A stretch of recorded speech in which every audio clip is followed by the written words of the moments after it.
Welcome back one final time to Touchline Talk here, this second of the four-part World Cup preview series. It is time to talk about Group F, Japan, Netherlands, Sweden, Tunisia.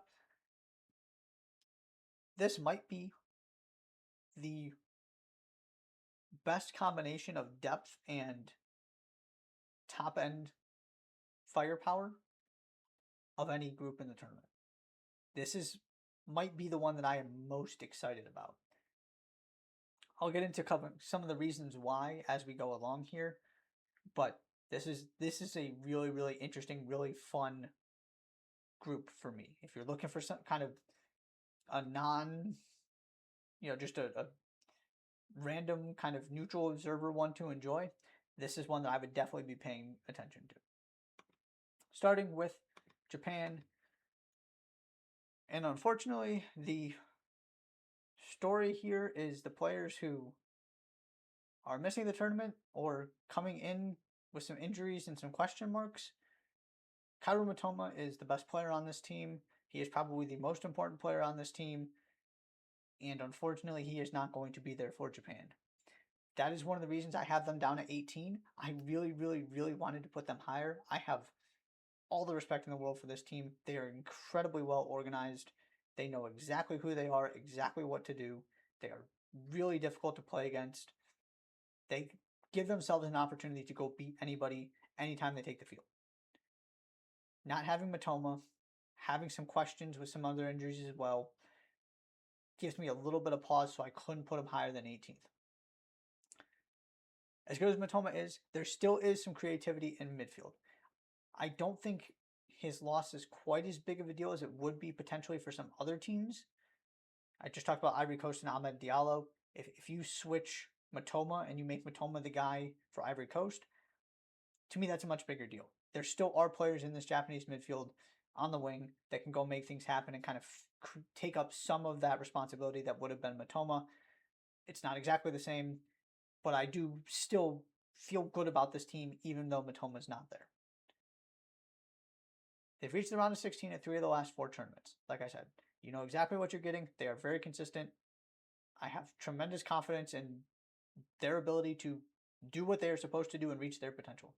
The question is, what is your ceiling, especially without Mitoma there? They should navigate this group just fine. Then it becomes a question of, do you finish second? Do you finish third? Do you win the group? What matchup do you get in the round of 32? What matchup do you hypothetically get in the round of 16? It is always on the board, though, that they will go knock somebody out or give somebody a run for their money who, on paper, they shouldn't be able to compete with. They are just very well drilled. They know exactly what they're doing. It makes life difficult for everybody that they face. Then we've got the Netherlands here.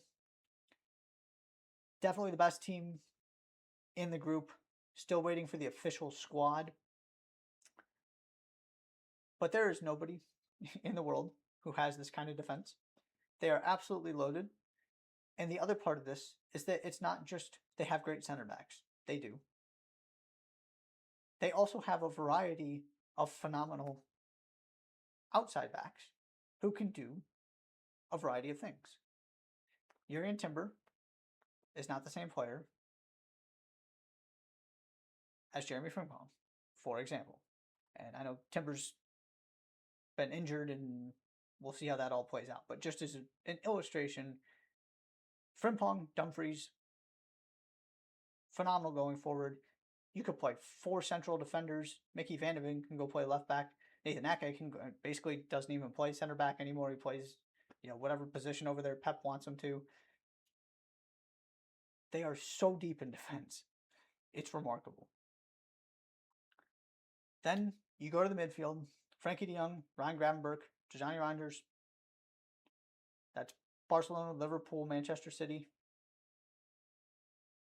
Reinders' Manchester City debut wasn't quite as good as I thought it was going to be, but he still had some really good moments. He's a phenomenal player.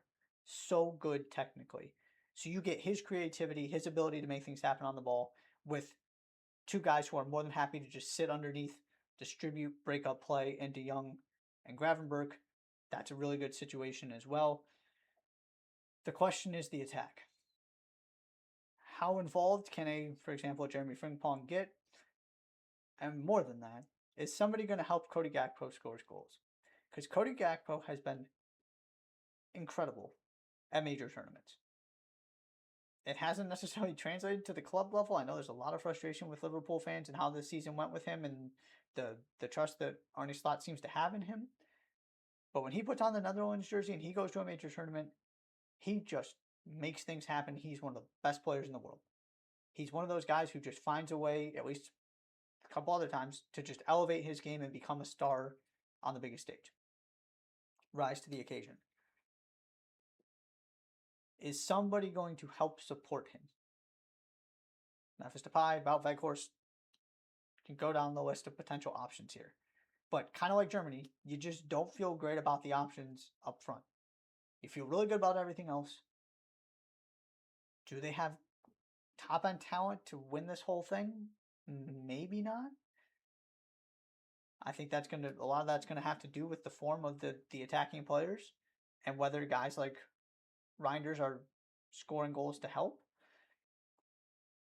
But they are certainly the best team in this group. They are one of the best teams in the world. They have a phenomenal defensive foundation that gives you options to do all kinds of different things. And that's a really good place to start for the most successful team to never actually win this trophy. Next is Switzerland. Sorry, not Switzerland, Sweden. Next is Sweden. And I'm just going to address this from the very beginning. There's number 38 there. And that is because Sweden did not win a game in qualifying. 2 draws, 4 losses in a group that featured Switzerland, Kosovo, and Slovenia. Not exactly a murderer's row, with all due respect to those countries. Now you look at this on paper and you go, Graham Potter. I'm still a Graham Potter defender and Graham Potter fan. You've got him as manager. And you have Victor Gyökeres, Alexander Isak, and Anthony Elanga in your attack. That sounds pretty good. So I understand why, if you look at some of the other power rankings and kind of previews, people are much higher on Switzerland than I am. Jeez, Sweden, not Switzerland. My apologies. Because you look at on paper and you go, sure, Sweden can do some damage. And this is a group that's going to give them potentially the opportunity to do so. I'll believe it when I see it, though.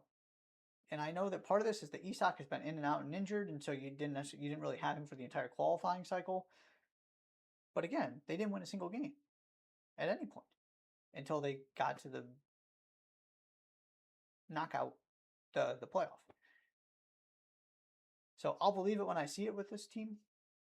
Again, would it be shocking if Isak scores 4 goals in 3 games and all of a sudden Sweden finished second in the group? No, it wouldn't be. But I'm not counting on that happening because we haven't seen the results. I'm not going to sit here and just assume that all of a sudden this is going to click when it just hasn't. And you also have 2 strikers there. If they don't have service, they're not particularly effective. What form is Isak in? Obviously, he had a brutal season with Liverpool and still is trying to figure things out. There are just a lot of question marks that need to be answered for me to really buy into this team as a threat to do serious damage in this tournament. As good as an Alexander Isak, for example, is, I still got some questions about Sweden. And then finally, last but certainly not least, is Tunisia. Montasser Talbi and Elis Skiri are kind of your names to know here. They went unbeaten with 1 draw in qualifying. Was the opposition the greatest? No. But they had a very, very solid, consistent qualifying campaign, which is why I have them 13 spots ahead of Sweden. The question is there enough top-end talent? Is there enough creativity to find a way to get out of this group, to find a way to get to the knockout stage, find a way to win a game, give yourself an opportunity? They don't have those 1 or 2 pieces that you go, oh, there's your superstar that can kind of take you to the next level, can win a game by themselves. We're going to have to see if that happens. But just overall, very solid. I've been generally high on this Tunisia team for a while, and they kind of disappointed me at times. So I'm trying to scale back my excitement a little bit, and this is, I don't think, the best version that we've gotten of Tunisia, but we'll see what happens. Again, this is a really difficult group for me to call. I could see all 4 teams going through pretty much any combination. I do think there's a clear, like I said, there's a clear one, top portion of this, but the bottom here, Sweden, Tunisia, Japan has real questions without Kaoru Mitoma. What happens if the Netherlands don't score goals? There are some real variables here that I would not be totally blown away if we got any combination of these 4 teams, what order they finished in.